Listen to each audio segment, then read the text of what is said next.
नमस्कार मंडळी, श्री स्वामी समर्थ. आजच्या व्हिडिओमध्ये आपण जी काय माहिती जाणून घेणार आहोत ती अर्थातच अमावस्या संबंधी असणार आहे. उद्या 14 जुलैला म्हणजे मंगळवारी आहे ज्येष्ठ अमावस्या. ज्येष्ठ महिन्याच्या कृष्ण पक्षाच्या शेवटच्या दिवसाला ज्येष्ठ अमावस्या असे म्हणतात. प्रत्येक अमावस्याचं महत्त्व हे सुद्धा वेगवेगळं असतं आणि ज्येष्ठ अमावस्या ही खूप महत्त्वाची तिथी देखील मानली जाते. ज्येष्ठ महिन्यातील अमावस्या पूर्वजांना प्रार्थना करण्यासाठी, स्नान करण्यासाठी, दान करण्यासाठी आणि आत्मशुद्धीसाठी विशेष शुभ मानली जाते.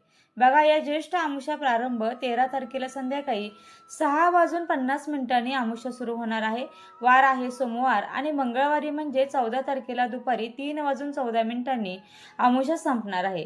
आता आपल्यामध्ये उद्या तिथी धरली जाते कारण सोमवारी अमावस्या ही 6:50 म्हणजे 7 वाजायच्या दरम्यान अमावस्या सुरू होते आणि दुसऱ्या दिवशी जी सूर्याने बघितलेले आहे म्हणजे 3:14 त्याची सांगता होणार आहे. म्हणून अमावस्या ही मंगळवारची धरली जाणार आहे, ज्याला दर्श अमावस्या, ज्येष्ठ अमावस्या असं म्हणतात.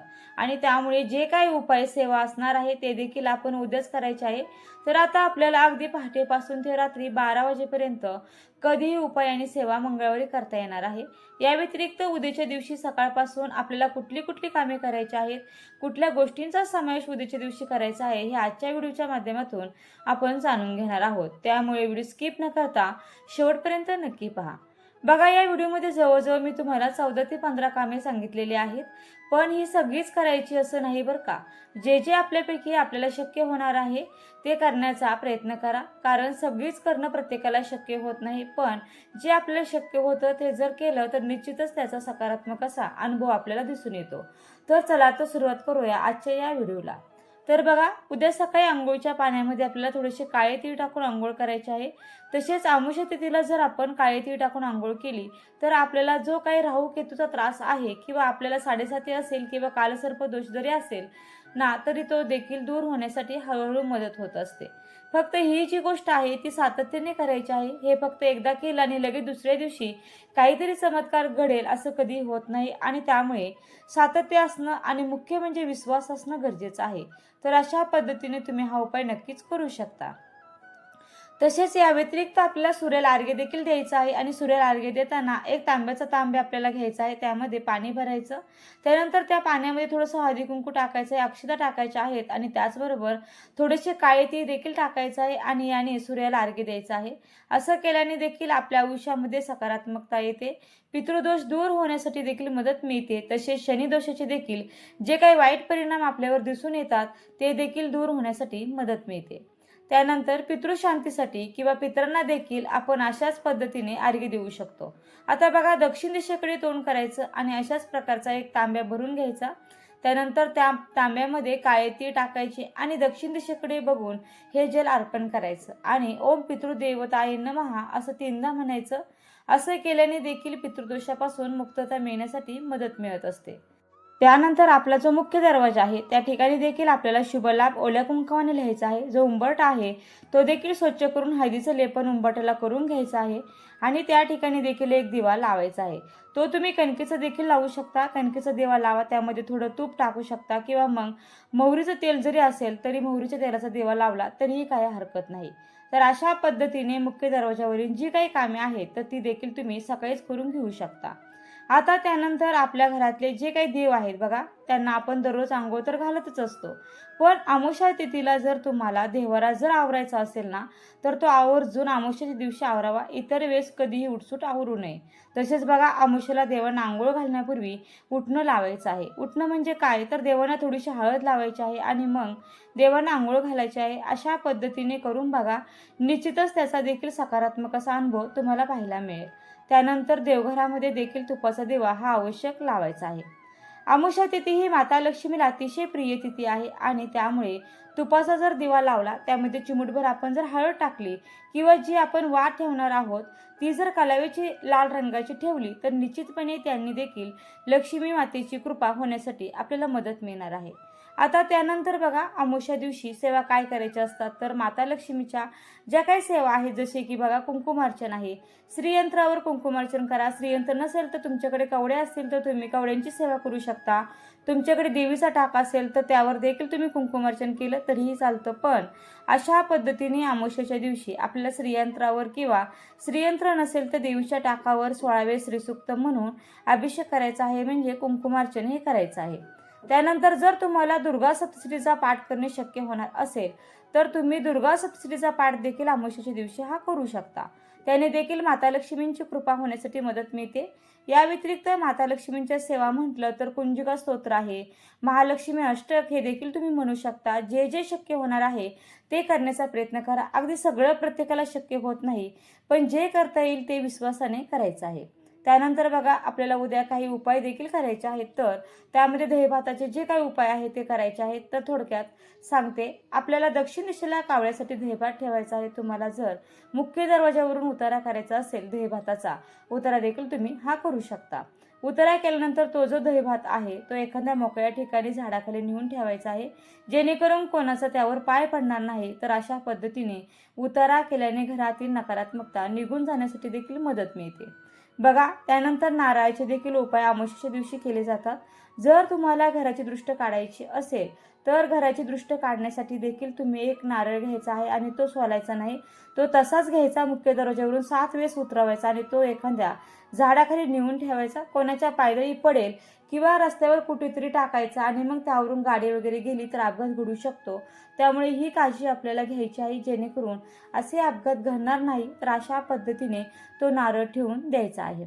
आता त्यानंतर बघा अशाच प्रकारचा एक नारळ तुम्ही घरातील एखाद्या आजारी व्यक्तीवरून उतरवला किंवा एखादा कर्ता व्यक्ती आहे त्याला जर कामामध्ये यश येत नाही तर त्यासाठी देखील तुम्ही नारळाचा उतारा हा करू शकता किंवा नारळावर कर्पूर होम देखील केला जातो.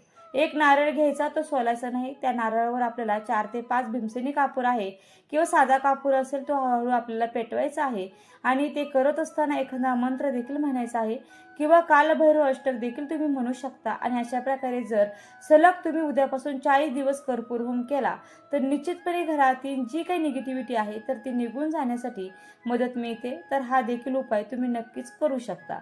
आता त्यानंतर अमावस्येच्या दिवशी पिवळ्या मोहरीचे देखील उपाय केले जातात. तुमच्याकडे जर पिवळी मोहरी असेल तर पिवळी मोहरी जी आहे तर ती चिमडीवर घ्यायची आणि आपल्या घरातील जी आजारी व्यक्ती असेल किंवा आपल्या घरातील प्रत्येक सदस्यावरून हा उपाय करायचा असेल तर तिच्यावरून ही पिवळी मोहरी 7 वेळेस उतरवायची आणि त्यानंतर ती एका ठिकाणी जमा करायची आणि ती कापडासोबत प्रज्वलित करायची. बघा असं केल्याने देखील निगेटिव्हिटी निघून जाण्यासाठी मदत मिळत असते. हाच उपाय तुमच्याकडे जर समजा नारळ नसेल, नारळाचा उतारा करणे शक्य नसेल तर मोहरीचा म्हणजे पिवळ्या मोहरीचा उपाय देखील तुम्ही हा करू शकता. पिवळी मोहरी जेव्हा तुम्ही घरावरून उतरवणार आहात तेव्हा मात्र ती प्रज्वलित न करता ती उत्तर दिशेला फेकून द्यायची आहे. त्यामुळे घेताना मोहरी अगदी थोडीशी घ्या, जास्त घेऊ नका. किंवा तुमच्याकडे पिवळी मोहरी नसेल तर तुम्ही तिळाचा देखील उतारा हा करू शकता. काय ती देखील तुम्ही तुमच्या पतीवरून, तुमच्या मुलांवरून उतरवले किंवा तुमच्या स्वतःभोवती जरी 7 वेळेस फिरवले आणि ते उत्तर दिशेला फेकून दिले तर याने देखील निगेटिव्हिटी निघून जाण्यासाठी मदत मिळत असते. फक्त तीळ घेताना थोडेसे घ्या, ते फेकताना उत्तरेकडेच फेका. म्हणून आपल्याला थोडेसेच घ्यायचे, अगदी मुठभर घ्यायचे नाही. त्यामुळे घेताना अगदी 2-3 दाणे घ्यायचे आहेत आणि अशा प्रकारे उत्तर दिशेकडे टाकून द्यायचे आहे. त्यानंतर पिंपळाच्या झाडाला आपल्याला काही गोष्टी अर्पण करायच्या आहेत. पिंपळाच्या झाडाला अमावस्येच्या दिवशी 11-21 प्रदक्षिणा घालायच्या आहेत. आता त्या ठिकाणी जाताना गुळ मिश्रित दूध आणि पाणी घेऊन जायचं आहे आणि पिंपळाच्या झाडाला अर्पण करायचं आहे. त्यासोबत काळे तीळ देखील आपल्या पिंपळाच्या झाडाला अर्पण करायचं आहे. याने पितृदोषापासून मुक्तता मिळते. तर गोड दूध म्हणजे गुळ मिश्रित दूध जर आपण अर्पण केले तर माता लक्ष्मी देखील आपल्यावरती प्रसन्न होत असते. जशी आपली समस्या असेल तशा पद्धतीने आपण पिंपळाच्या झाडाला देखील काही गोष्टी अर्पण करू शकतो. तसेच या व्यतिरिक्त पिंपळाच्या झाडाखाली जर तिळाचे तेल घालून कणकेचा दिवा लावला तर त्याने देखील आपल्या विविध समस्या सुटण्यासाठी मदत मिळते. त्यासोबतच एक जपमाळ जर आपण त्या ठिकाणी बसून ओम नमो भगवते वासुदेवाय या मंत्राची केली किंवा ओम पितृदेवताय नमः हा मंत्र त्या ठिकाणी म्हटला तर निश्चितपणे आपल्यावरती भगवान विष्णूंची कृपा होतेच, पण आपला पितृदोष दूर होण्यासाठी देखील आपल्याला मदत मिळते. पण या ठिकाणी देखील तसंच आहे. इथे देखील आपल्याला सातत्य ठेवायचं आहे. फक्त एकदा करायचं आणि वर्षानुवर्ष करायचं नाही. असं करून आपल्याला कधीही त्यामध्ये बदल दिसून येत नाही. त्यामुळे हे जे काही उपाय आहे त्यामध्ये सातत्य ठेवणे खूप म्हणजे खूप गरजेचं आहे.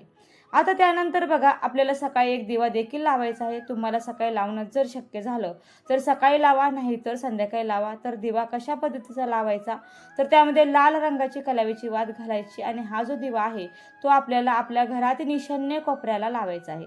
जर तुमचं देवघर ईशान्य कोपऱ्यात असेल, तुम्ही त्याच ठिकाणी लावला तरीही चालणार, काही हरकत नाही. त्याचप्रमाणे तुम्हाला मुख्य दरवाजाच्या ठिकाणी लावायचा असेल तर तिथे देखील तुम्ही अशा प्रकारचा दिवा हा लावू शकता. त्यानंतर मगाशी सांगितल्याप्रमाणे आपल्या घरातील निगेटिव्हिटी निघून जाण्यासाठी तुम्ही कापरासोबत देखील काही वस्तू जाळू शकता. आपल्या उंबरठ्यावर एक वाटी ठेवायची किंवा पंती, त्यामध्ये थोडेसे तांदूळ टाकायचे, 2-4 कापराच्या वड्या ठेवायच्या आणि हे प्रज्वलित करायचं. त्यानंतर यामध्ये आपण थोडीशी जी काही पिवळी मोहरी आपल्याकडे आहे तर ती आणि काळे तीळ असतील तर ते टाकून आपण उंबरठ्यावर हे जाळायचं आहे. याचा जो धूर आपल्या घरामध्ये जात आहे तोपर्यंत एखादा मंत्र म्हणत राहायचा आहे आणि त्यानंतर हा जो कापूर आहे तो शांत झाल्यानंतर, ते थंड झाल्यानंतर आपल्याला हे निर्माल्यामध्ये टाकून द्यायचं आहे. हा अतिशय सोपा आणि साधा सोपा उपाय आहे, प्रत्येकाला करणे शक्य होईल. तर उंबरठ्यावर आपल्याला कापरासोबत काय प्रज्वलित करायचं, तर कापरासोबत आपल्याला थोडेसे तांदूळ घ्यायचे, थोडेसे काळे तीळ घ्यायचे आणि पिवळी मोहरी घ्यायची. यापैकी तुमच्याकडे एखादं नसेल तर ठीक आहे आणि तुमच्याकडे उपलब्ध आहे ते तुम्ही प्रज्वलित करू शकता आणि याने देखील निगेटिव्हिटी दूर होण्यासाठी मदत मिळणार आहे. त्याचबरोबर या दिवशी आपल्याला घरामध्ये चुकूनही वाद घालू नका आणि कोणाचाही अपमान देखील करू नका. या अमावस्येच्या रात्री निर्जन ठिकाणी किंवा स्मशानभूमीजवळ जाणे टाळा, कारण या दिवशी नकारात्मक ऊर्जा ही जास्त असते. त्याचबरोबर या दिवशी होईल तेवढं दान तुम्हाला आवर्जून करायचं आहे. तर अमावस्येला सकारात्मक अनुभव मिळवण्यासाठी यापैकी जे काही उपाय सेवा करणे शक्य होणार आहे ते आवर्जून करण्याचा प्रयत्न करा आणि पुढे प्रत्येक अमावस्येला हे उपाय करत जा. नक्कीच तुम्हाला 6 महिन्यामध्ये जे काही सकारात्मक अनुभव येईल ते तुमच्या डोळ्यासमोर असणार आहे. तर ही अत्यंत महत्त्वाची माहिती मला तुमच्यापर्यंत शेअर करायची होती. व्हिडिओ आवडला असेल तर व्हिडिओला नक्की लाईक करा, शेअर करा आणि चॅनलला सबस्क्राईब करायला मात्र अजिबात विसरू नका. व्हिडिओ शेवटपर्यंत पाहिल्याबद्दल अगदी मनापासून तुमची खूप खूप आभारी आहे. धन्यवाद. श्री स्वामी समर्थ. जय जय स्वामी समर्थ. रामकृष्ण हरी. जय जय रामकृष्ण हरी. ओम नमो भगवते वासुदेवाय नमः.